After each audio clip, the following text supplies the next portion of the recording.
Hola amigos, muy buenas tardes, bienvenidos a Argumentos. Soy Rosa Colmenares. Para mí es un placer saludarles como cada tarde en este espacio donde revisamos los temas de la actualidad.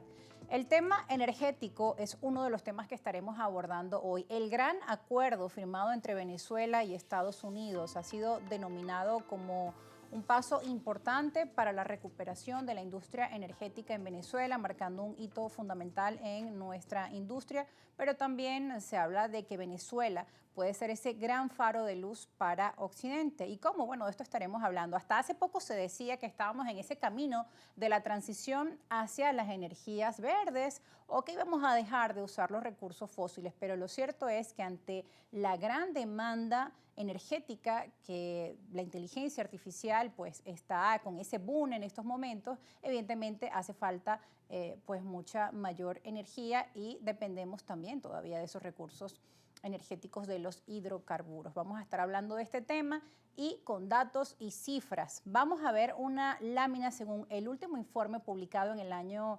2025, es decir, recientemente en el mes de noviembre, por la Agencia de Energía, la Agencia Internacional de Energía. Fíjense cómo acá señalan que a partir de las políticas actuales y del mundo con una gran demanda energética, la demanda de petróleo alcanzará los 113 millones de barriles diarios a mediados de este siglo, lo que supone un aumento de alrededor del 13% con respecto al consumo de 2024. La explosión de demanda tecnológica producida por la IA hace que factores geopolíticos y el crecimiento de esta demanda energética lleven a mirar la necesaria explotación petrolera. Estamos hablando, según la Agencia Internacional de Energía, que en el año 2024 la demanda de petróleo es de 100 millones de barriles diarios y se espera que para el 2050 113 millones de barriles diarios. Es la inteligencia artificial que ha cambiado todas las proyecciones que se hicieron hace apenas 3 años. Esto lo vamos a ver en otra gráfica donde se habla de esa hambre energética de la inteligencia artificial. Una sed de consumo, también ha dicho nuestro analista en sus cuentas en redes sociales, Francisco Mateus. ¿De qué estamos hablando cuando mencionamos el hambre energética? Una demanda eléctrica mucho mayor, según el último informe del 2025, el consumo de los centros de datos podría duplicarse para el 2030, alcanzando los 945 teravatios hora, equivalente al consumo total de Japón. Y con un impacto obviamente en el petróleo y gas, que aunque la inteligencia artificial corre sobre electricidad, la incapacidad de las redes renovables para satisfacer esta demanda y constante está obligando a reactivar plantas de gas natural y en algunos casos carbón, manteniendo la presión sobre todo este ecosistema de combustibles fósiles. ¿Quién tiene petróleo? ¿Quién tiene gas?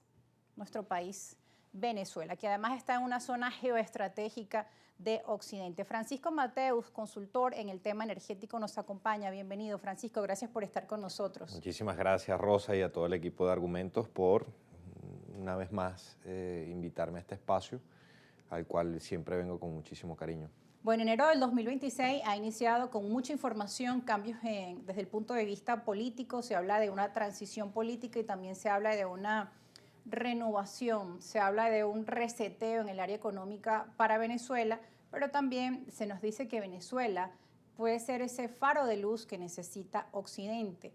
Hablamos de los recursos que tenemos y de la necesaria renovación de nuestra infraestructura, la recuperación de toda la red eléctrica. Bueno, hasta hace momentos, este martes teníamos 3 bajones eléctricos fuertes. Esto nos habla que para poder recuperar nuestra industria petrolera y en el marco de ese gran acuerdo con Estados Unidos, uno de los puntos fundamentales obviamente tiene que ser esa recuperación de todo lo que es el tendido eléctrico, la infraestructura eléctrica. Sí, bueno, si bien es cierto que Venezuela, como tú bien lo decías al principio del programa, Venezuela es el país líder en reservas de crudo, reservas de petróleo, y es el octavo en reservas mundiales de gas.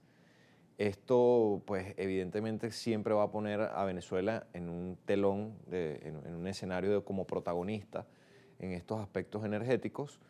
Sin embargo, la gran paradoja que vivimos los últimos años era que a pesar de ser los líderes en reserva, nunca fuimos los líderes ni en producción, tanto de petróleo y mucho menos a nivel de producción y exportación de gas, donde apenas la presidenta Delcy Rodríguez hace unos días anunció que por primera vez en la historia exportaríamos la primera molécula de gas natural, en este caso de gas natural licuado, ¿no? Sí. Eso, pues evidentemente es una buena noticia para el país, es una buena noticia para el país debido a que esas viejas tesis de que el petróleo había que preservarlo, de que el petróleo había que cuidarlo y por lo tanto generar un mayor manejo geopolítico a través de los precios, eso es una tendencia que el tiempo la fue acabando. Hoy en día, pues evidentemente el petróleo necesita ser producido, extraído, para poder generar el valor que lo tiene, porque el valor lo tienes una vez que ya es puesto, bien sea en un barco o bien sea en un oleoducto, más no enterrado en los yacimientos, bajo la tierra. Claro. Eso trae pues a Venezuela toda una premisa y todo un reto, que es evidentemente generar inversiones importantes en el CAPEX, que es en toda la infraestructura energética.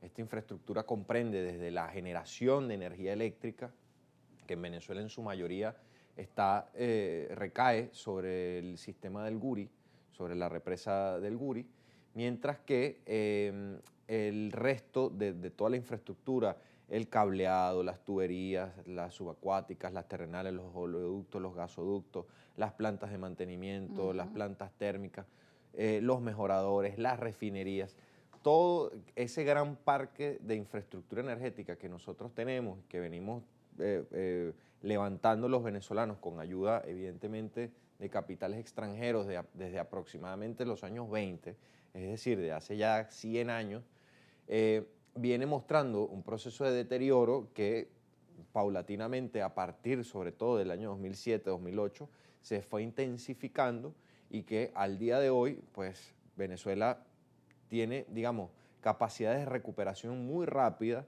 debido a que muchos de la experiencia y muchos de esos pozos ya en su mayoría están perforados.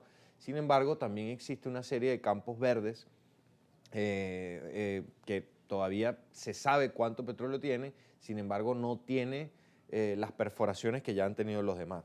Okay. Esto lleva a que la recuperación petrolera, con una inversión importante o con el compromiso que se asumió hace poco en los Estados Unidos, el 10 de enero, de que todas estas empresas que se reunieron con el presidente Donald Trump estarían dispuestas a invertir 100.000 millones de dólares, pues podría ser que la recuperación y ese potencial de producción petrolera pues llegue no a los niveles que teníamos antes del 2015, evidentemente, o del 2008, pero sí llevaría a una franca mejora que a través del tiempo, si existe una política de sostenibilidad y que la inversión se mantenga y que a su vez sean resueltos todos los problemas tanto de deuda externa y de compromisos adquiridos por parte de PDVSA y las demás empresas mixtas, junto con una eventual reforma a la ley de hidrocarburos que por fin ya pareciera que se acerca, eso llevará a que la recuperación de nuestra industria energética sea, digamos, mucho más rápida de lo que algunos economistas y algunos especialistas en la materia vaticinaban hace no muchos meses atrás. Como mencionas, la presidenta Odelsi, la presidenta encargada, ha pues, llevado ante la Asamblea Nacional esta reforma de la ley de hidrocarburos. ¿Qué puede contener y de qué forma esta modificación a esta ley podría ayudar a acelerar estos procesos? Porque recordemos que también las empresas necesitan seguridad jurídica en nuestro país. Obviamente la estabilidad política es necesaria para que empresas del mundo quieran invertir en Venezuela, y también el venezolano de a pie se pregunta, bueno, que estas transacciones sean de forma transparente, que además puedan dar beneficios a la población venezolana independientemente de cuál sea el país con el que estamos haciendo negocios. Sí, bueno, una ley de hidrocarburos para Venezuela debe abordar pues, tres elementos importantes, que son elementales, valga la redundancia.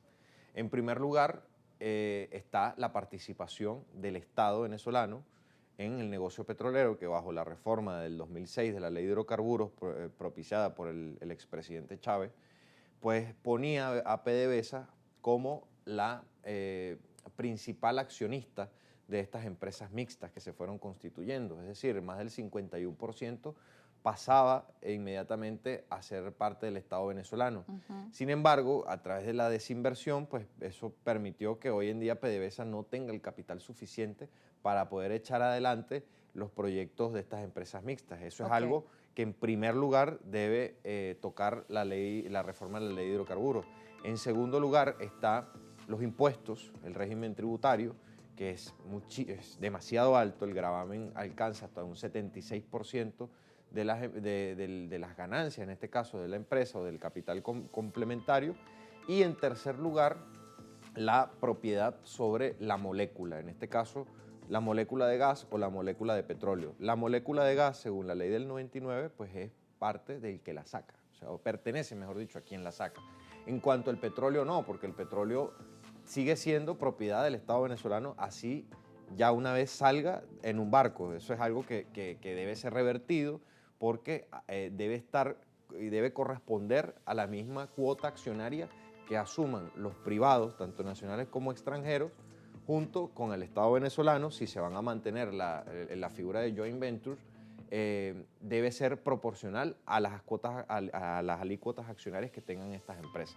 Así que es algo que bajo esas tres premisas principales debe estar rondando la reforma de la ley de hidrocarburos. Bien, Francisco, tenemos que ir a una pausa. Al regreso seguiremos hablando. Quiero que hablemos sobre este gran acuerdo energético entre Venezuela y Estados Unidos y las fases que contemplan para la recuperación de nuestra industria. Vamos a una pausa y ya regresamos. @argumentosgb, @rosa_periodista en Instagram son nuestras cuentas para que comente con nosotros. Ya volvemos.